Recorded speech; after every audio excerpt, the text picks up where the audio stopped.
Bonjour, je suis aujourd'hui avec Thierry Cloux, rédacteur en chef du Pêcheur de France. Avant même de partir à la pêche, il faut tout d'abord bien choisir son matériel.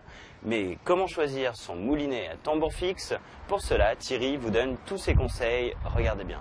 Alors, pour bien choisir son moulinet à tambour fixe, la première chose à faire, c'est de savoir un petit peu ce qu'on veut en faire. Pour choisir la taille du moulinet. Il est évident que là, vous voyez que j'ai deux moulinets de tailles différentes. Ils n'auront pas les mêmes usages. Pour tout ce qui est pêche itinérante, pêche au lancer, où on manipule beaucoup les cannes, où on porte tout le temps sa canne à la main en permanence, il faut des moulinets légers, de petite taille ou de taille moyenne. Pour les pêches statiques où la canne est posée sur un support, ou la pêche de gros poissons comme le silure en eau douce, ou la carpe, on a besoin de tailles plus importantes comme celle-ci. Donc voilà, la première chose, la taille en fonction de l'usage, puisque la taille va aussi jouer sur le poids d'un moulinet. Les plus légers aujourd'hui font 120 grammes. Certains moulinets utilisés pour la carpe pèsent 600 grammes. Donc vous voyez que la marge est importante et qu'on ne peut pas avoir un moulinet qui fait tout. Alors une fois que vous avez fait votre choix, vous savez par exemple que vous voulez pêcher le carnassier, un moulinet de cette taille-là, en taille donc dite 2000, taille 2, sera parfait. Maintenant, deuxième chose très importante, c'est la douceur de rotation du moulinet. Il faut que votre moulinet tourne le plus fluidement possible. Il faut que ce soit fluide, léger, d'une part pour le confort, et d'autre part, quand vous serez en bagarre avec un poisson, bien évidemment, ce sera plus facile de faire tourner votre manivelle, de récupérer votre fil, d'être en contact direct avec le poisson. Alors cette douceur de rotation, elle est due en particulier aux mécanismes internes et surtout aux roulements qui sont intégrés dans ce mécanisme. Souvent, nos moulinets modernes possèdent maintenant 5-6 roulements à billes et souvent on y rajoute aussi un roulement à aiguille qui équivaut à 4 roulements à billes. Donc ils sont placés dans divers points de la mécanique et assurent cette fluidité de la rotation.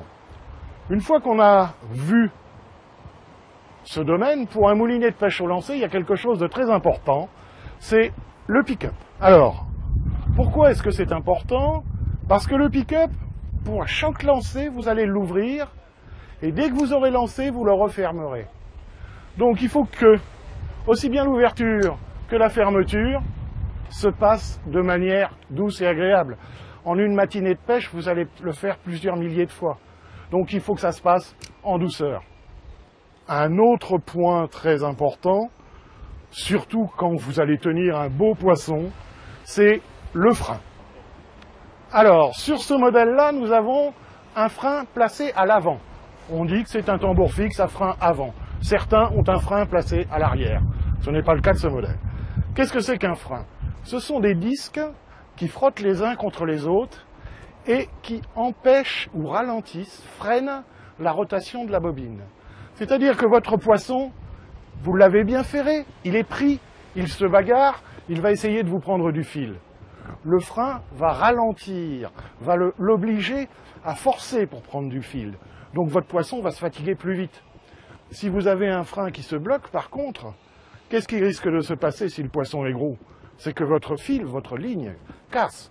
Donc un frein qui soit à la fois puissant, doux et progressif, c'est une des deuxièmes qualités. Bon, le frein se règle avec une molette qui a des crans très nombreux et très précis pour justement pouvoir donner des puissances de freinage très différentes au même moulinet.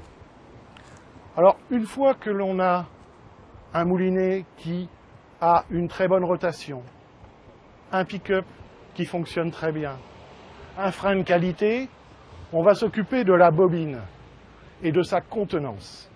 C'est-à-dire combien de fils, quelle quantité de lignes vais-je devoir mettre sur mon moulinet.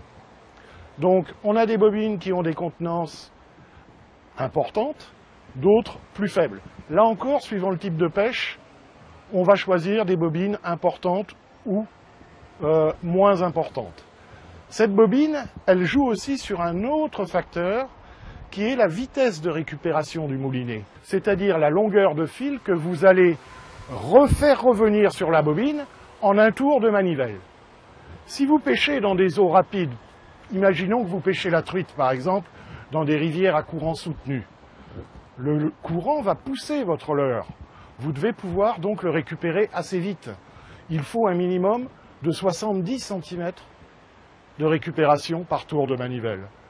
Pour des pêches plus classiques, en canal, en lac, en étang, on peut se contenter d'un peu moins.